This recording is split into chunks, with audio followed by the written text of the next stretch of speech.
Om Swastiastu, terima kasih atas waktunya. Kami di sini dari kelompok 6 akan membahas materi hakikat intervensi pembangunan organisasi. Sebelum kami mulai, izinkan kami memperkenalkan diri terlebih dahulu. Perkenalkan, nama saya sendiri Ida Ayu Wistri Turjantari, nomor absen 16, dan teman saya Ida Ayu Madela Rasandika Dewi, nomor absen 17, dan terakhir ada Airi Dwi Payana, nomor absen 18. Baik, di sini saya akan menjelaskan pengertian intervensi. Intervensi ini bukan lagi sebuah istilah yang baru bagi khalayak luas. Terlebih lagi seiring dengan perkembangan dalam informasi yang membuat media massa itu kerap sekali menyebut kata ini. Secara umum, intervensi ini merupakan suatu tindakan yang dilakukan sebuah badan untuk memasukkan pahamnya, layaknya seorang yang ingin membantu. Misalnya saja mencampuri urusan dengan secara berlebihan dalam bidang kesehatan, ekonomi, sosial, serta lain sebagainya, sehingga menimbulkan kontra. Pengertian intervensi menurut para ahli. Yang pertama ada menurut Dr. Wirjono Prodojo Dikoro, di dalam hukum internasional intervention itu tidak selalu mengacu pada semua bentuk campur tangan negara asing di dalam urusan negara lain, karena campur tangan tersebut memiliki sifat menekan dengan media kekerasan atau juga ancaman untuk melakukan sebuah tindakan kekerasan apabila keinginannya tersebut tidak dipenuhi. Yang kedua, menurut Oppenheimer Lautpark, intervensi merupakan suatu tindakan campur tangan oleh suatu negara kepada negara lain yang memiliki sifat diktator. Umumnya hal ini dilakukan demi melakukan sebuah upaya untuk merubah keadaan atau juga produk ekonomi yang ke arah yang lebih baik lagi.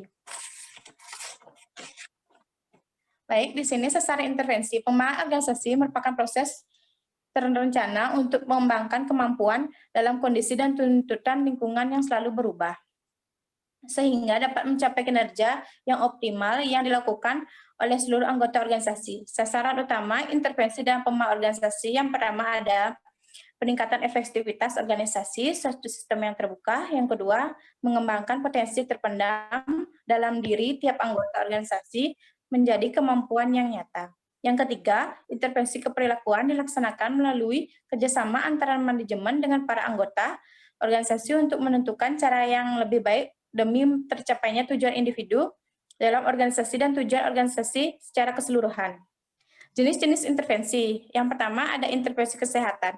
Menurut pandangan Woolheck serta MC Kolecki, intervensi kesehatan ini merupakan sebuah tindakan logis atau juga masuk akal yang dilakukan dengan sengaja dalam hal kepentingan klien atau juga pasien.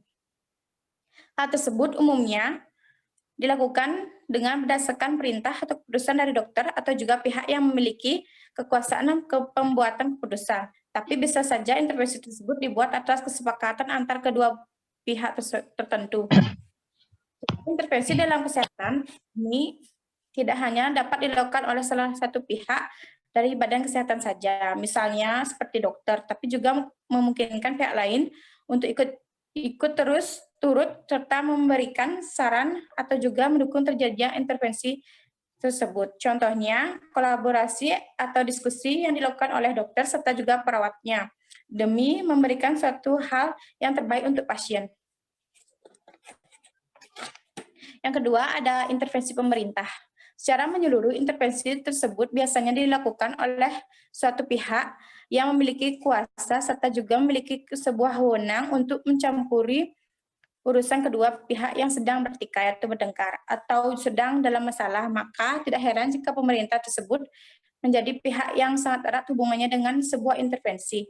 Dan kebanyakan pemberitaan media mengenai hal tersebut juga selalu membawa pemerintah.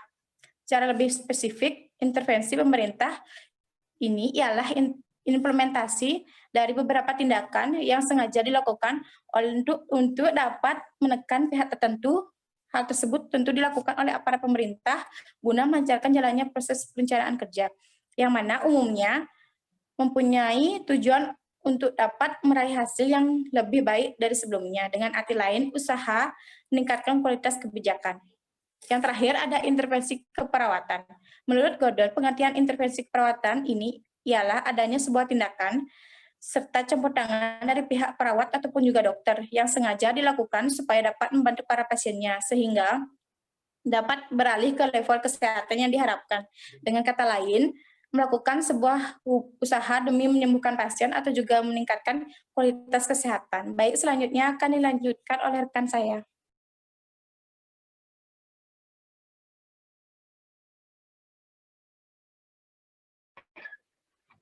Saya akan melanjutkan presentasi dari teman saya, yaitu macam-macam jenis bentuk intervensi. Menurut Kevin J. Hostry, intervensi ini terdiri dari 6 bentuk antara lain sebagai berikut.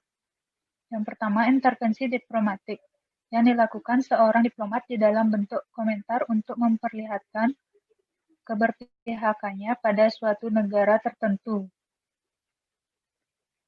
Yang kedua, intervensi klasik merupakan intervensi rahasia seperti penyadapan informasi di sebuah negara dengan tujuan tertentu. Yang ketiga, pemeran kekuatan militer. Ini hanya sebutan show up atau dalam artian unjuk gigi tanpa mengirim ekspedisi anggota militer sungguhan. Yang keempat, subversi. Gerakan politik serta juga militer bawah tanah yang terorganisir memanfaatkan situasi untuk dapat mencapai tujuannya. Yang kelima, gerilya. Ini merupakan suatu pencampuran dan subversi serta juga sistem perang jenis konvensional. Yang keenam, intervensi militer. Ini merupakan suatu pengiriman sebuah ekspedisi militer dalam hal menunjang sebuah negara. Selanjutnya, kriteria intervensi yang efektif. Kriteria dari suatu intervensi yang efektif antara lain adanya informasi yang benar dan bermanfaat, kebebasan memilih, dan keterkaitan di dalam. Yang pertama, dengan informasi yang benar dan bermanfaat dimaksudkan segala bahan keterangan tentang masalah organisasi yang diperoleh ketika proses diagnosa.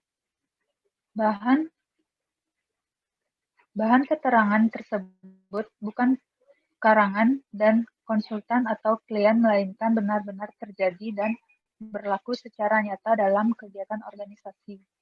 Yang kedua, dengan kebebasan memilih dimaksud bahwa tempat pembuatan suatu keputusan itu terletak pada suatu klien. Klien sama sekali bebas memilih alternatif dalam pembuatan keputusan. Ia tidak tergantung kepada konsultan. Yang ketiga, dengan keterikatan ke dalam dimaksudkan untuk memberikan penekanan bahwa klien mempunyai tanggung jawab untuk tetap terikat pada pelaksanaan dari rencana atau keputusan yang dibuat. Klien yang bebas membuat keputusan untuk perbaikan organisasi secara terus-menerus, maka dalam hal ini dia bertanggung jawab untuk melaksanakannya. Keterikatan ini sangat penting artinya, karena ini usaha pembinaan organisasi terletak pada keterkaitan orang-orang yang terlibat sejak awal sampai usaha pembinaan organisasi itu selesai.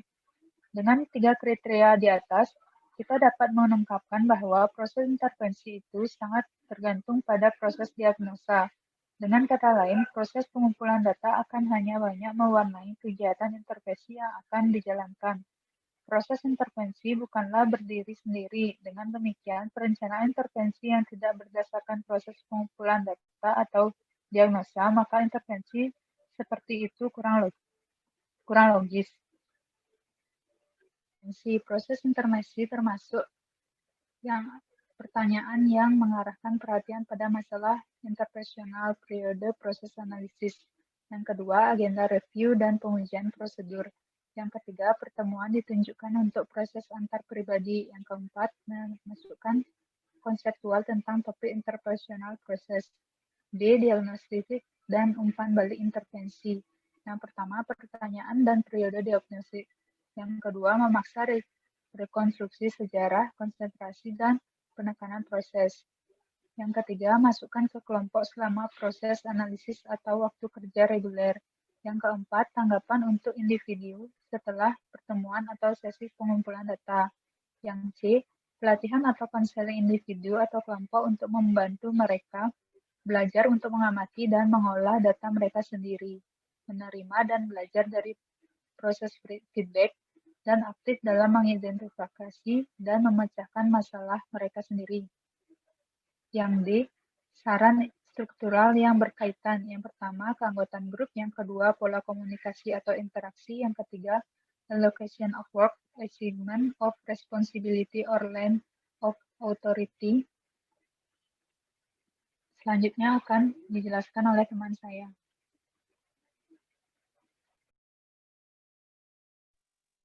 Baik, saya akan melanjutkan dari teman saya. Selanjutnya ada pendekatan dasar intervensi. Dalam pengembangan organisasi, ada 3 pendekatan dalam intervensi, yaitu sebagai berikut. Yang pertama, intervensi struktural atau berfokus pada tingkat organisasinya melalui restrukturisasi atau reorganisasi, alasan ekonomi, proses komunikasi lancar dan pengawasan.